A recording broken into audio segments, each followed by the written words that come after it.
From the unexplained to the mundane, join us on our journey to the fringe.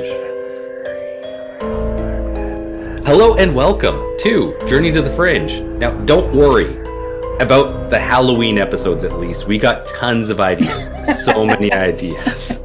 You don't need to give us anything. Now, those Christmas episodes, boy, do we need your help with those. Yeah, we're open to suggestions. But tonight, we descend into the shadowy realm of language, and we're going to explore the uncanny, mysterious, and sometimes dangerous history of what we call curse words. I love curse words. I use them all the time, and Same. I find it frankly kind of odd why we call them that. Oh, are they about to get better? Are they simply forbidden utterances, or do they truly carry the power to summon misfortune or even protect evil? Let's begin our dive into this with a simple but unsettling question.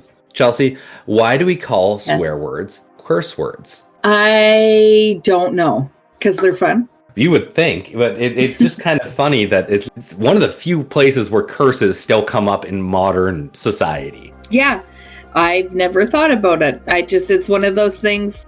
I've never thought about it. It's just one of those cultural things that's just what they call it, and I've never questioned it. The phrase carries more weight than its everyday use might suggest. When you stub your toe, or when traffic cuts you off and an expletive bursts forth, you're likely not thinking about summoning ancient spirits. Yet the language we use for these verboten utterances is a relic of more superstitious times, when words themselves spoken aloud were believed to possess a real, perhaps dangerous power. The word curse emerges from late Old English, curse, meaning a prayer, curse without an E, I should say, because it sounds the same. Oh, but you know what? Now that you're saying that, there are things where I do say, like, I will say, curse this, whatever I'm working on. Like, I have said it. Like, is that weird of me? This damned thing, or whatever, yeah. Yeah. Damn you straight to hell. Something like that. Curse you, you son of a bitch. Okay, you get my drift. Got it. We actually do that to Craig quite a bit. Yes, we're constantly cursing Craig. Maybe that's why he doesn't work. The word in Old English, curse, meaning a prayer that evil or harm befall someone. The act of cursing someone, then, was a literal invocation, a spoken desire for another's misfortune, sometimes believed to bring down divine or supernatural wrath.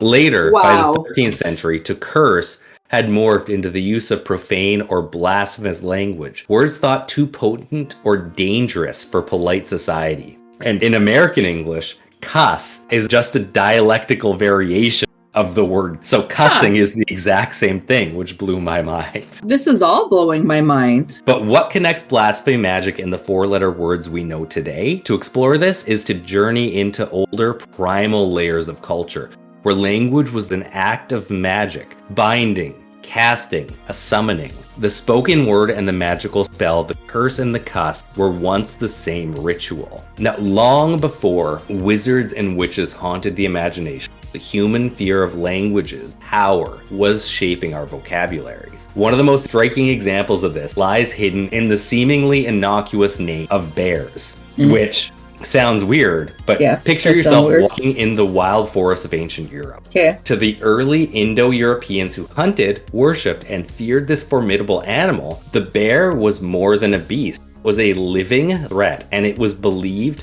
to utter its real name was to summon it, risking attack or misfortune. So as a result of this, in Germanic languages, which includes English, the word bear doesn't mean the animal bear. What does it mean? It means brown. It literally translates to the brown one. What? A way to reference the animal without calling its name directly. What's his real name? We don't know. It had to have had a name at some point. Yeah, but it was before written language, and they stopped using the name. Oh my God. Just Germanic languages either. Similarly, Slavic medved, which means honey eater, and Baltic languages call them lokin, meaning the hairy ones. And even the real Proto-Indo-European term for bear survives somewhat in Greek with arctos, But that Wow. means Arctic, and it's Latin, which means Arctic now. I am so impressed that they're so scary. We literally still do not call them by their name. This is like where the term curse comes from, is words could summon. They had this power back in the day. So it would actually shape language through it.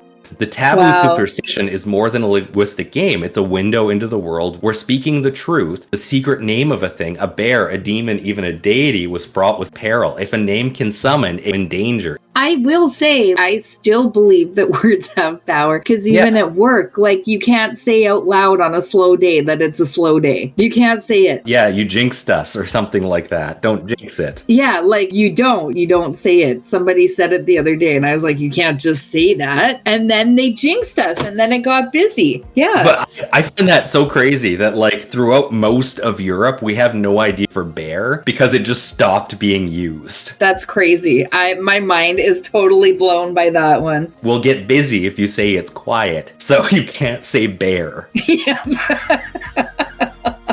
Exactly. That's crazy. My mind is blown. Don't say bear. No, but we're saying bear. You can't say the name that we don't even know anymore. It's gotten so out of hand. Successful campaign that we don't know it.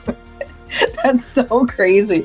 Okay. So I guess we've never said bear. We still don't. I have to assume bear attacks are way down from that time.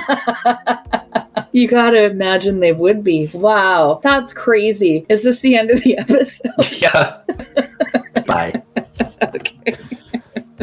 But this isn't just a Northern European superstition. Across ancient societies, the prohibition on using real names or speaking without careful indirection was a survival tactic. Such superstitions have left their mark in toponyms, folklore, and even in the way we refer to certain animals, like the example we gave there. Now, what happens when a word is believed not just to reference an object, but to actively shape, bind, or destroy reality? Here we step into the world of curses as magic. We're going to talk about defictions and coiling spells now. Power of the curse was formalized in ritual. From the 5th century BCE onwards, people turned to deficciones. These are small inscribed tablets of lead or bronze, etched with words intended to bring misfortune, harm, or binding to their targets. I really like this thing, Chelsea. I feel like people who work in customer-facing jobs should bring back this idea. Okay, I'll bring it back.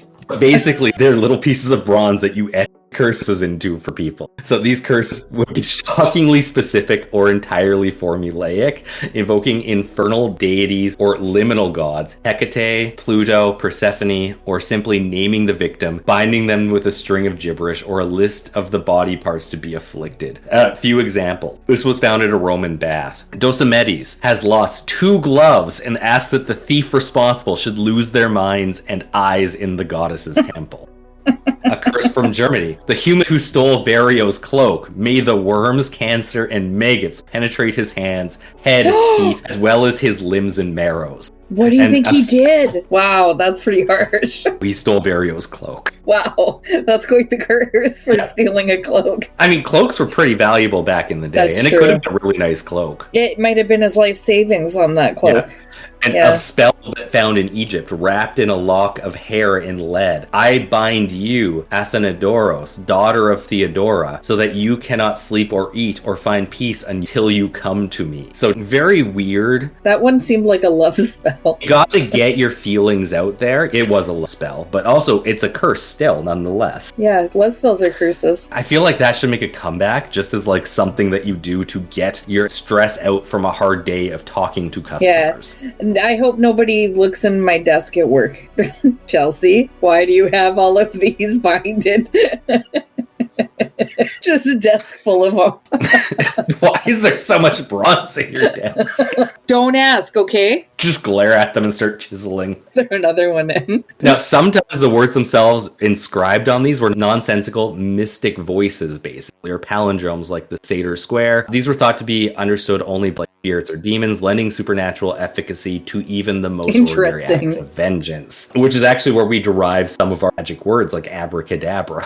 Really? We'll get into that later. These spells and curses were not only for enemies, some were inscriptions for love, courtroom victories, sports competitions, or to right perceived injustices. Often the act of writing itself or the proper recitation by a ritual professional was thought to guarantee the outcome. Oh, so it's like you need to get your feelings out.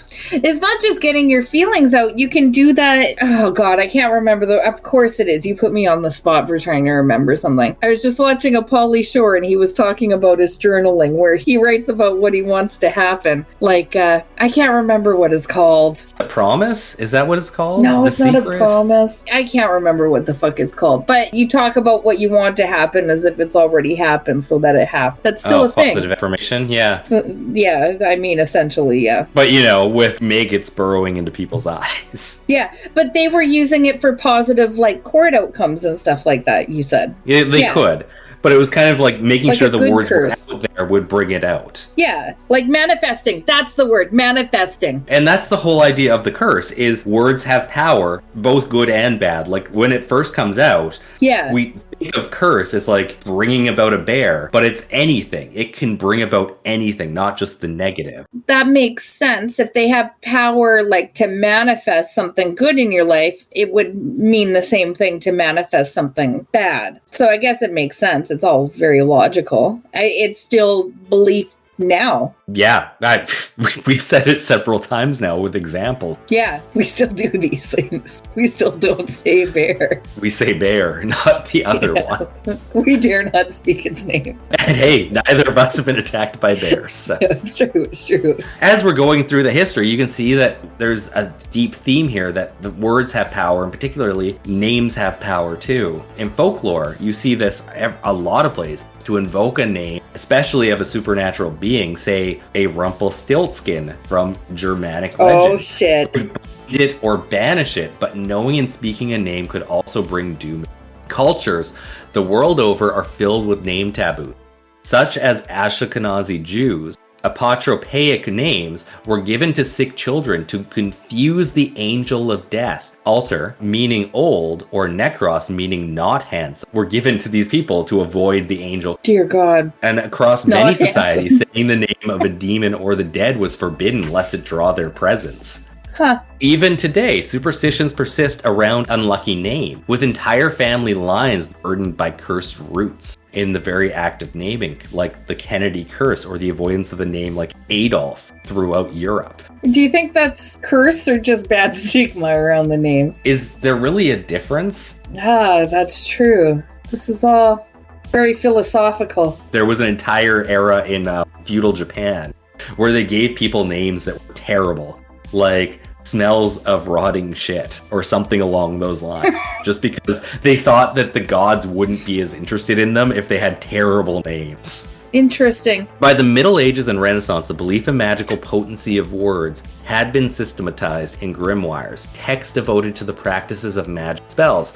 These books, from the Key of Solomon to the Lesser Key of Solomon and the notorious Grimorium Verum, often contained long lists of invocations, arcane spells, and rituals intended to summon and command supernatural entities. Some grimoires wandered between prayers, oaths, and outright maledictions, ritual cursings in the name of angels, demons, or even God. The lines blur between the sacred and the profane. Christianity itself, in the Old Testament, cursing was a forbidden but recognized act. And in other traditions, the right spell could both protect and destroy. As we keep going forward, we get to reference from last week, Chelsea. If there's a cursed word lurking in Western culture, it's surely the name of Shakespeare's play Macbeth. Oh, yeah. For centuries, actors and theater practitioners have refused to utter the play's name indoor, except within the script, opting instead for euphemisms like the Scottish play. Why do they do this? According to theatrical superstition, speaking Macbeth in a theater is believed to bring catastrophe. Accidents, ghostly mishaps, injuries, even death. Legends tell of a coven of witches placing a curse upon the script because it used real incantation. Lines like double, double, toil and trouble forever doomed those who invoked it carelessly. Historical records fuel the legend. The original actor playing Lady Macbeth is said to have died suddenly before opening night. Shakespeare himself allegedly had to step in. Throughout the centuries, productions of Macbeth have seen falls from the stage, flying props, fires, and even riots, most infamously the Dead Astor Place riot in 1849. How deep does this belief run? Even today, day, if an actor accidentally lets slip Macbeth in a theater, a ritual must be performed to dispel the curse. These rituals are almost magical incantations themselves. You have to step outside the theater,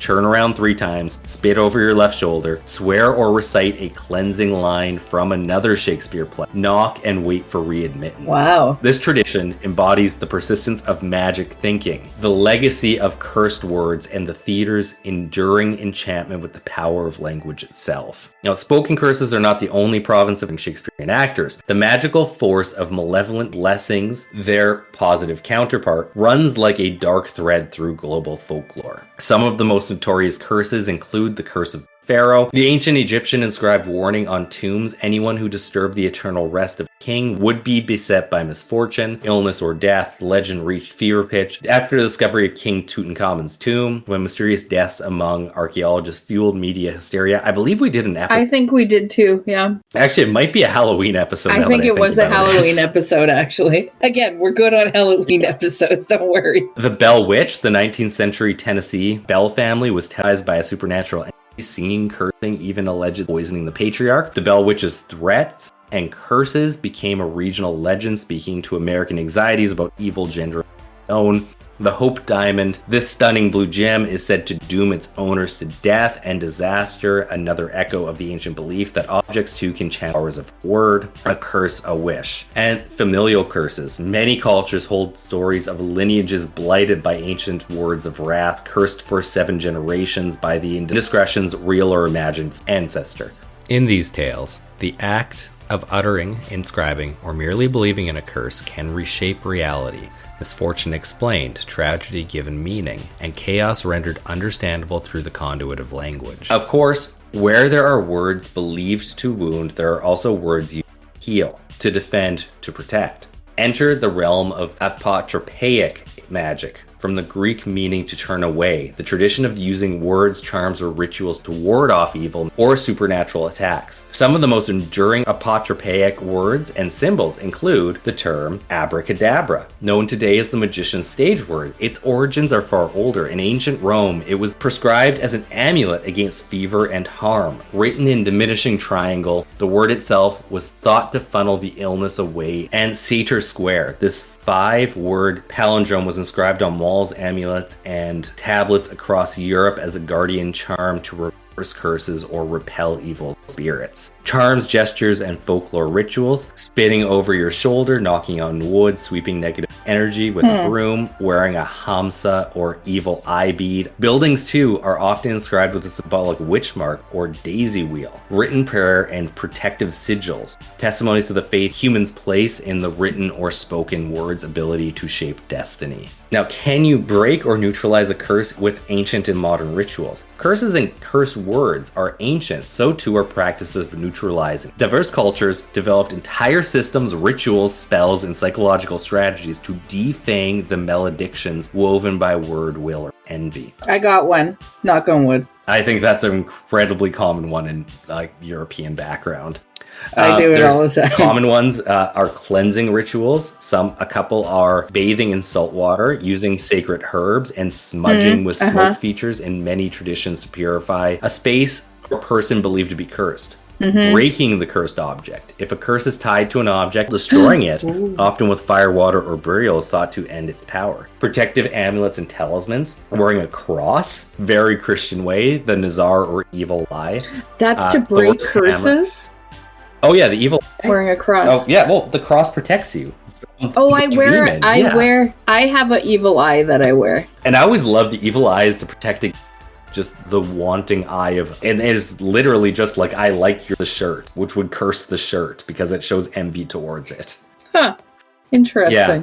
These are believed to create a shield against malevolent energies. Rituals to reflect or return the curse. Mirror boxes or return to sender spells are common in both folk magic and modern witchcraft. Positive affirmations and support. Psychology tells us that belief in curses can cause anxiety, stress, and self-fulfillment prophecies, so rituals of self-empowerment, support circles, and education can help break the hold of such curses. Repentance and forgiveness. Religious traditions often describe confessions to annul self-spoken curses, words of hate, or ancestral maledictions, or community rituals, incantations, prayers, or cleansing ceremonies done by groups are thought to generate stronger protection, an echo of how curses themselves once operated as social acts. From breaking eggs to breaking chains, from ritual baths to modern therapy, the quest to neutralize the power of the curse word continues. And I just love, like, you can see in those like 7 different categories of breaking curses, multiple different parts of Christianity. Which is interesting. Yeah, there's a lot of heavily Christian stuff that is breaking curses. Like, it's so... but you don't think of it as a superstitious religion, but it's like, it's building on what came before it, which everything does. And here's the thing, and maybe it does tie a little bit back to our previous episode, because King James I, you said... King James Bible? Yeah. Like, and he was heavily into the, like, witchcraft stuff. So maybe that might had a crossover episode or something. You know what I mean? Yeah, it is weird how close these 2 episodes actually are. Yeah. And, like, you look at the crosses and stuff, and this is very, like, religion heavy, but a lot of breaking, like, confession and stuff like that. Oh, yeah. Confession, rosary beads, repenting. And they do have, I forget what they call it, but basically smudge going in the church. That's true, too. Yeah. Huh. That's like, it's all about keeping the curses away. Really is what it is all about, comes down to. Now, we can't leave the world of curse words behind without acknowledging their everyday magic. The psychological, social, and emotional power. Why do people swear? Today's science suggests reasons both primal and profound. Pain relief. Swearing does actually activate response, releasing endorphins and temporarily raising pain tolerance. In experiments, volunteers who cursed endured cold water pain longer than those who remained polite. For emotional catharsis and defiance, curse words function as a pressure valve, letting out frustration, anger, or fear in a burst of ritualized transgression. Mark Twain, no stranger to colorful language, noted, quote, "When angry, count to 4. When very angry, swear," end quote. Group bonding and identity. Among friends or within social groups, shared bad language can signal camaraderie in group membership and honest self-expression. And power control and humor. Swearing can assert dominance or flip social hierarchies, converting potential violence into manageable, controlled aggression. Profanity, well-timed, can also be a source of humor or satire. But science also supports centuries-old wisdom. There's a double edge to the curse word sword. Swearing too often may blunt its power, emotionally and socially, and in every society, certain words retain their ability to shock, offend, provoke, rooted in specific historical taboos. So we've seen that not all curse words are created equal, and not all cultures banish the same taboos. Across the globe, what is profane or powerful in one language may be trivial in another. In Spanish and Italian, profanity often draws sexual terminology or blasphemies. In Japanese, words associated with death or misfortune are taboo, and certain numbers or syllables are avoided. In some African and indigenous societies, curses focus on social and familial order, and slurs may be used as healing or balancing tools under controlled circumstances. I like Religion, politics, and historical trauma shape the landscape of bad words. From the French Revolution, where profanity was used as rebellion, to strict censorship of blasphemy in the Islamic world. The functions are nonetheless universal, expressing emotion, forging group identity, policing boundaries, and sometimes channeling the uncanny sense that words themselves can summon, bless. Now tonight, I'm just going to go to, I decided, despite it not really matching up with everything in the theme here, we're just going to read some curse stories from Reddit that I found. I like that. Because I just feel like when we have an opportunity to go to Reddit, you go. Oh yeah, Reddit's the best. Now, this was posted 7 years ago by Deleted on the Witchcraft subreddit. And the specific question was, were you cursed? And this person wrote, I believe I was. When I was a much younger witch, with more curiosity than practice under my magical belt, I was fooling around with this super hot guy who was a practitioner of voodoo and who referred to himself as Bokor. I didn't want anything serious, but he did. Eventually, I called things off. I left as I felt he was getting too pushy and I didn't want to lead him on if things weren't going anywhere. Shortly after that, my life started going seriously haywire. My work situation took a nosedive, my bathroom flooded, my refrigerator broke, my dog got in a terrible fight where I ended up pretty torn up myself. It felt like every aspect of my life was suffering. It took me a while to get suspicious because bad things happen, right? But this all just seemed ridiculous. My fling did have access to plenty of my personal effects, after all, and I knew enough about that world to know how things worked. I started to entertain the idea that he'd thrown a love me or die my way, but I still wasn't taking it entirely seriously. That changed when I was driving home from work behind a dump truck, when a rock flew out of the back of the truck and slammed into my windshield right in front of my face. Fortunately, it didn't shatter the window completely, but it was bad enough I had to pull over and have towed to a repair shop. Oh yeah, she's cursed. Yeah, no joke. 3 days after it was repaired, a freaking turkey flew directly into my windshield and shattered the window right in front of my face again. Oh my god. After that, I was like, okay, I think I get it. A reading from a friend seemed to confirm what I thought. I will credit this experience with igniting my interest in practice and magic. However, I managed to get personal effect of my flings, did a mirror spell, engaged in a serious 13-day cleansing bath, swept out and washed down my house from attic to basement, the works. Happily, everything noticeably calmed down a hell of a lot after I completely blocked said fling from my life. That was a lot going wrong. Yeah, it was. It doesn't seem like a coincidence at that point. Yeah. And then Zelda Aleri, right below this, said, "That's intense. My friend and I suspected something similar happened with him. He was dating a guy who was also into voodoo and really just conjuring some dark-ish that neither my friend or I interested in experimenting with. I remember when my friend called it off with the guy, he did not take it well at all. We actually came home one night a couple of days after they broke up and had this really eerie feeling someone was watching us in our home, but thought not much of it. We actually cast a little protection spell on our home and ourselves, hoping it would ease the tension felt in the air. I don't know if tension is even the right word. It was just heavy. Like, I remember it actually stopped us both in the doorway and had us wondering if someone had been in. A couple of days later, we gone out for the evening, and when we returned, we noticed things in our house were off, like someone had been there. Things didn't appear to be moved, but like they had been touched.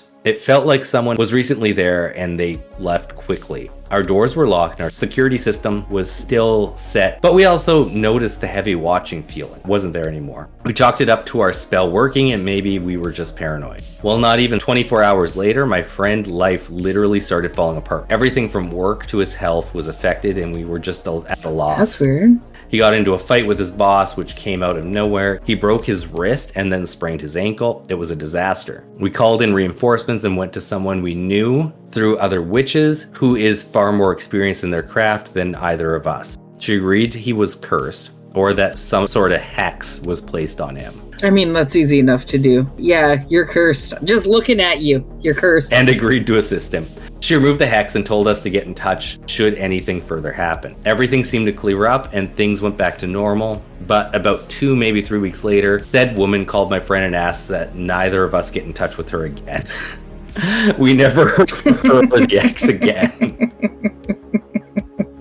This next post, written by A Girl Has No Name 17, written and edited 7 years ago. My story is that I got a highly graphic death vision a few months prior to the events. The vision didn't make any sense, so I filed this under some random weird shit. Then I started being ill, a lot. The symptoms were vague enough to be undiagnosable, but nasty enough to keep me nearly bedridden for weeks. I was lethargic, weak. My mom actually said that I seemed to lose my spark, that I used to be a fairly vivacious person, and then suddenly I wasn't.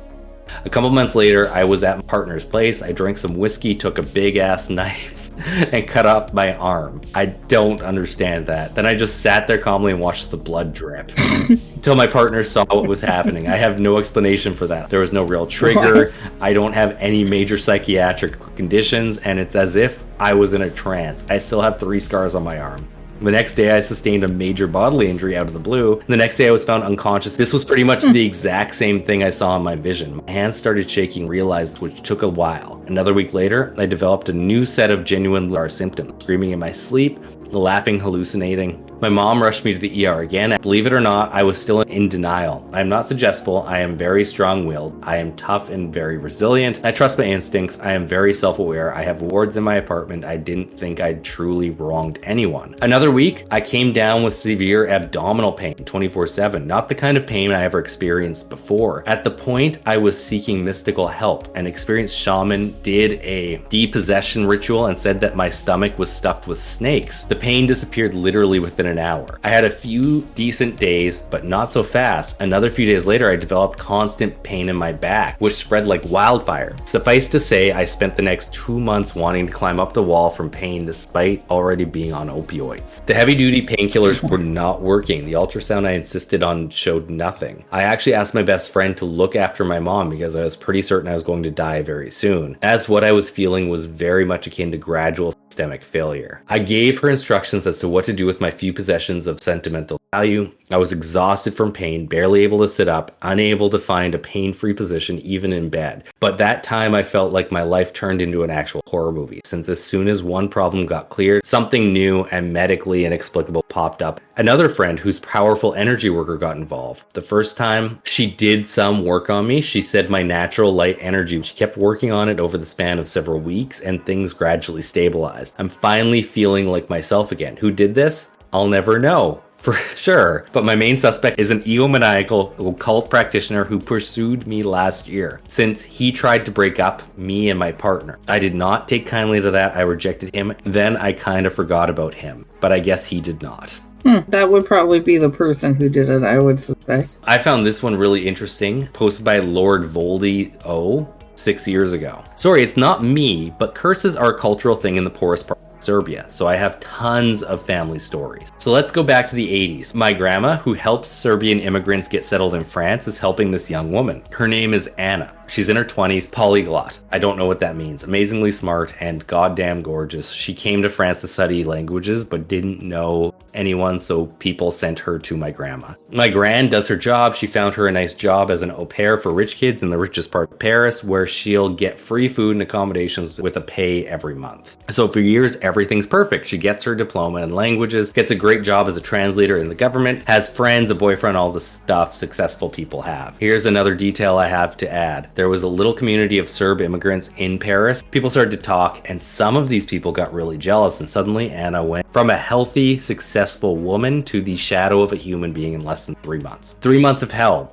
where she couldn't sleep. She was disgusted by food, couldn't think properly, and became antisocial. Of course, at first, nobody thought of witchcraft. They all told her to go to a psychiatrist and see what was wrong, so she went, and nothing. She had no mental issue. Once everyone learned of the news, maybe it was not her mind, but her body, so she went, and still nothing. She was fine. After months and months, her health in mind and body deteriorate. She wouldn't get out of her flat, even to go to work. She would only speak Serb, even though she used to only speak it when she really had to. She got thinner and thinner, even if my gran monitored every meal and made sure she ate enough. Anyway, things were not improving in the slightest, and people started to link witchcraft to poor Anna. Those were just rumors, but my gran was sure it was witchcraft. She saw it before and she knew the results of a curse. So she started searching Anna's flat. She inspected every inch of the place, nothing. But the only place she had not inspected was the bedroom. So she searched the bedroom, and guess what? She found a little pouch with chicken bones in it. That was the proof. Chicken bones are used for rituals and curses. Anna was cursed, and the worst thing about it is that nobody could stop it. Only the caster can stop the curse.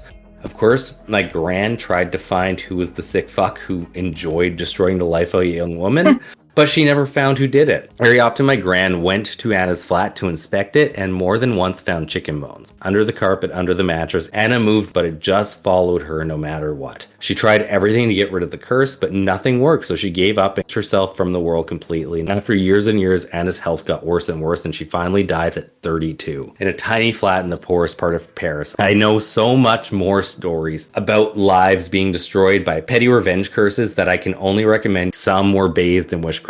Now tonight, as we near Halloween and the boundaries of the worlds blur, remember, in every curse word, in every whispered taboo, in every name spoken with fear or awe, we glimpse the ancient magic. Words can hurt, heal, curse, charm, or conjure, and sometimes just release the pressure of a stubbed toe. But beneath the veneer of modern profanity and comedy, beneath the theater rituals and inscribed tablets, we still carry old primal beliefs that speech is an act of power, that names and words have consequences, and that to break a taboo is to enter the realm of risk, change, and transformation. The ancient instinct survives. Cast your words wisely, whether a shout, a whisper, a curse, or a blessing. For on this night, perhaps more than any other, who knows what might be listening?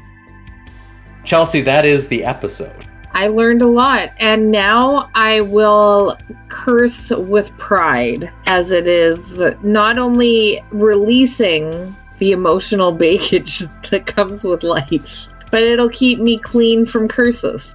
And it most importantly links us to our ancestors. Exactly. There's all kinds of good in cursing I found out in this episode. I have nothing to add because, wow, my mind is blown from most of that. But that was a great episode. I quite enjoyed that. I learned a lot of new things that I didn't know. And it's always the fun things that you do in everyday life that is like you never think of why you do it. It's just as it is, and it's just another. It has shaped so much of society that, like, you can't even begin to characterize every little aspect of it. All we can literally look at is ritual, but that's not where it's going to be limited to. My mind is constantly blown, in which the most mundane things in our life that you do without thinking is tied back to something that happened like hundreds of years ago. And we just, like, even the fact that we don't say bear, like, that's insane. And it's from so fucking long ago, you can't even imagine.